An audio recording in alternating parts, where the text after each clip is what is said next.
Welcome to my YouTube channel. आज मैं आपको क्लास 9 के लिए उर्दू का सबक नंबर 19 पढ़ाऊँगी। एग्ज़ाम से मुतालिक पूरे ही चैप्टर की 100% तैयारी करवाऊँगी। थोड़ा भी टाइम वेस्ट नहीं करूँगी। तो बच्चों, बिना टाइम वेस्ट किए पढ़ना स्टार्ट कर देते हैं।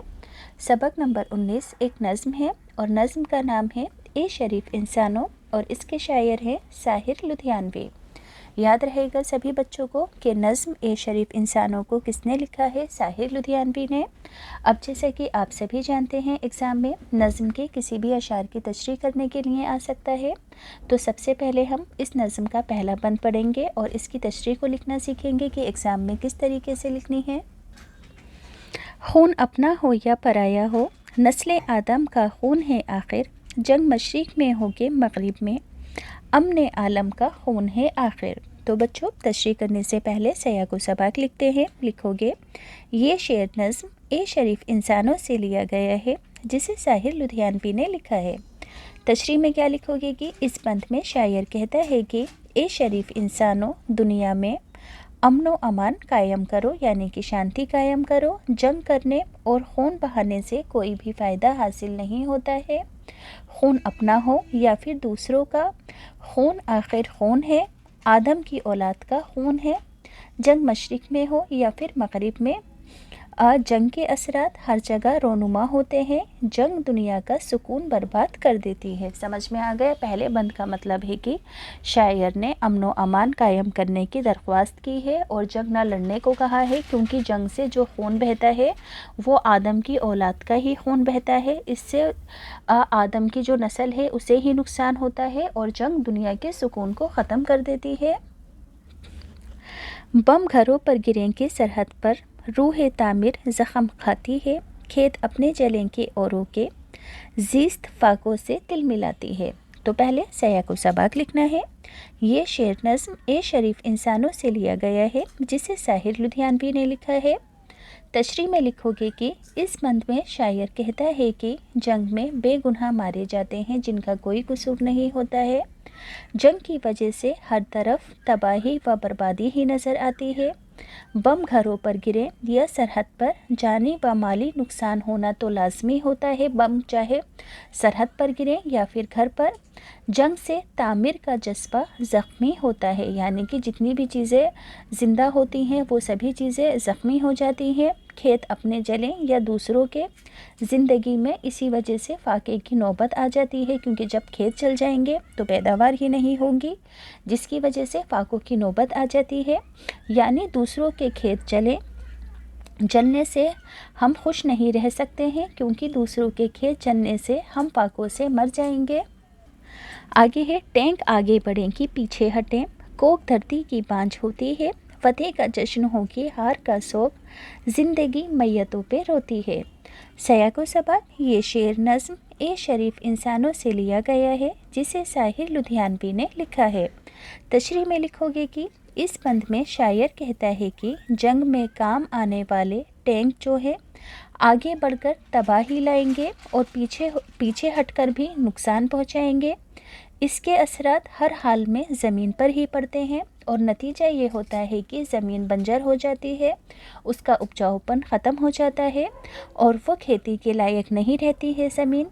किसी की जीत का जश्न हो या हार जाने का अफसोस, दोनों ही हालतों में ज़िंदगी मैयतों को रोती है, क्योंकि लाखों जानें गंवाने और हर तरफ तबाही मचाने के बाद ही खुशी का मौका मिलता है। लेकिन जंग में होने वाले नुकसान का ज़िंदगी भर अफसोस रहता है, क्योंकि ये एक ऐसा नुकसान है जिसकी भरपाई नहीं की जा सकती। आगे है, जंग तो मसला है खुद ही एक, जंग क्या मसलों का हल देगी, आग और खून आज बख्शेगी, भूख और एहतियात कल देगी।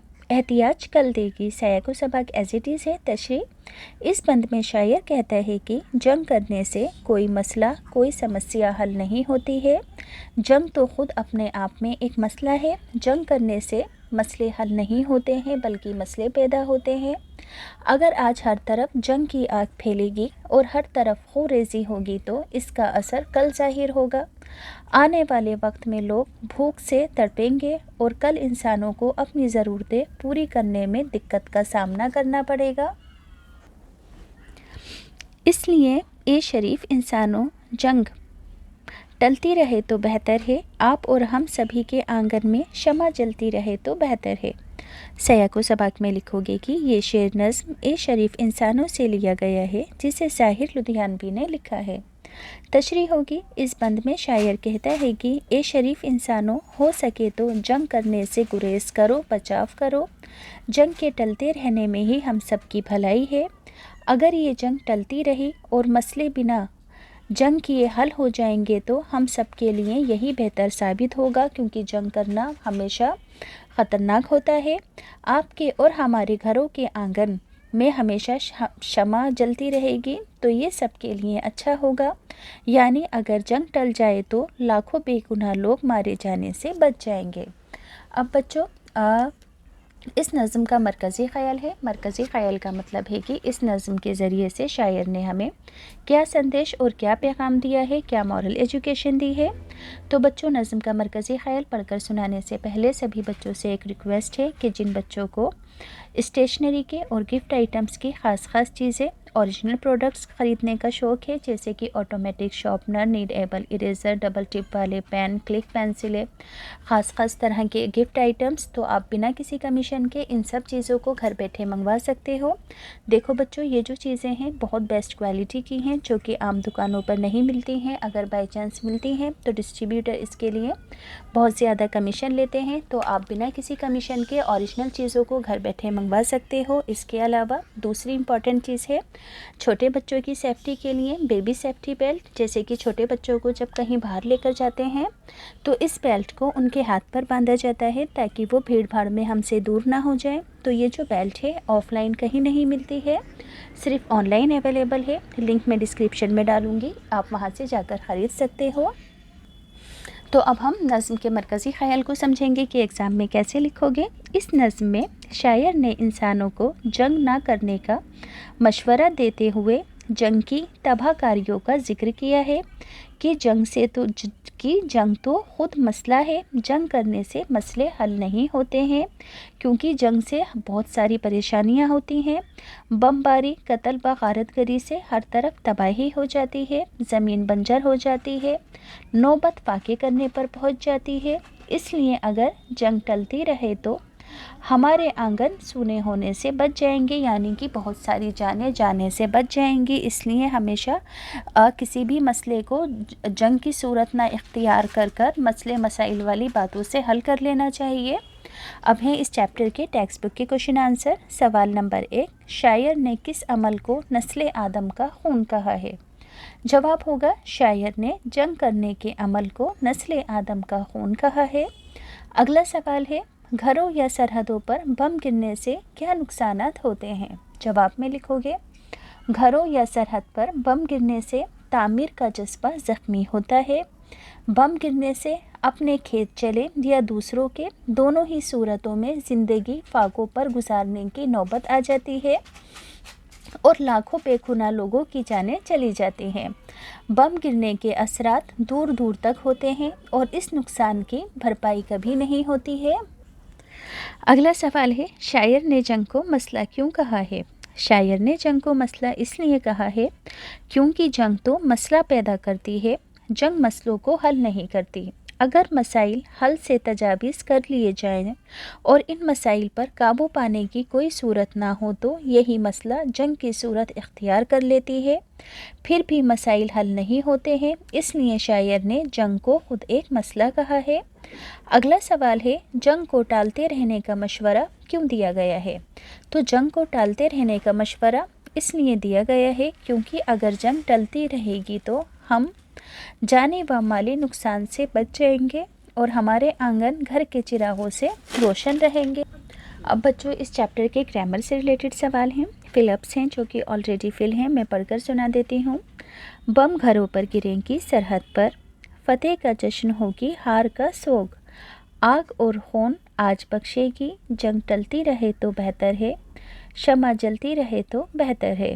اب ہیں جملے، امن، سبھی تہوار خوشی اور امن کا پیغام دیتے ہیں، ملک کی سرحد کی حفاظت کرتے ہیں، فتح، محنت کر کے ہی فتح حاصل ہوتی ہے، شریف انسان کو بہت محنت से ही नाम कमाना पड़ता है।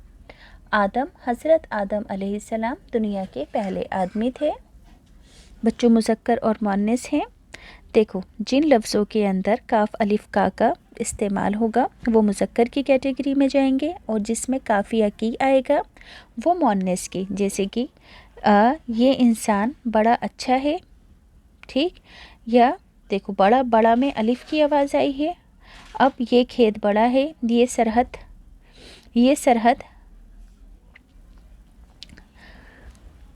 बच्चों सरहद है ना, वो मुअन्निस में आएगा। इसी तरह से बम बड़ा है, आंगन बड़ा है, खून बड़ा है, सब में अलिफ अलिफ की आवाज़ आई। अब मुअन्निस में उसकी रूह, उसकी ज़िंदगी, ये शमा जल रही है, उसको भूख लगी है, तो सब में ई की आवाज़ आई है, तो इसलिए मुअन्निस में आया है। अलिफ और बे के सही जोड़े मिलाने हैं। अपना, पराया, मशरिक, मगरिब, आगे पीछे, जश्न, सोग, फतेह, हार, जंग और अमन। अब है बच्चों अमली काम। इस आलम की अहमियत पर एक पैराग्राफ लिखना है। अमनो आलम यानी कि शांति। तो लिखोगे, अमन और जंग एक दूसरे की ज़िद हैं। हर दौर में अमन की अहमियत और इसके फ़ायदे जानने के बावजूद जंगें होती रहती हैं। जंग अगर लानत है तो अमन बिलाशुबा रहमत है। आज अमन जानने के बावजूद जंगें होती आज अमनो आलम को बड़ा ख़तरा है। एटमी आलात और जदीद हथियारों की मौजूदगी में आज चंद ताकतवर ममालिक को मग़रूर बना दिया है। जदीद हथियारों और न्यूक्लियाई बमों की तबाहकुन असरात ने कमज़ोर ममालिक के लोगों की नींदें हराम कर दी हैं। इन हालात में ज़रूरी है कि अमन पसंद हजरात, सुलह कुन जमातें और अमन पसंद ममालिक सर जोड़ कर बैठे, ना जंग मुआहिदा के लिए इन ममालिक को राज़ी करें जो एटमी ताकत के ज़म में कमज़ोर ममालिक को ज़रा सी बात पर आंखें दिखाते हैं। ऐसे तमाम ममालिक हर हथियारों की फराहमी और उनके इस्तेमाल पर पाबंदी लगा देनी चाहिए। हालांकि यूएनओ की तश्कील आलमी अमन व अमान को कायम रखने के लिए ही की गई है, लेकिन हालात और तजुर्बात ने यह साबित कर दिया है कि वो अमन व आलम कायम रखने में यूएनओ नाकामयाब रहा है। हर फर्द और हर मुल्क को चाहिए कि अमन व इत्तेहाद बरकरार रखने की पूरी कोशिश करे, तभी मुल्क तरक्की कर सकेगा और मुल्क के लोग खुशहाल रह सकेंगे।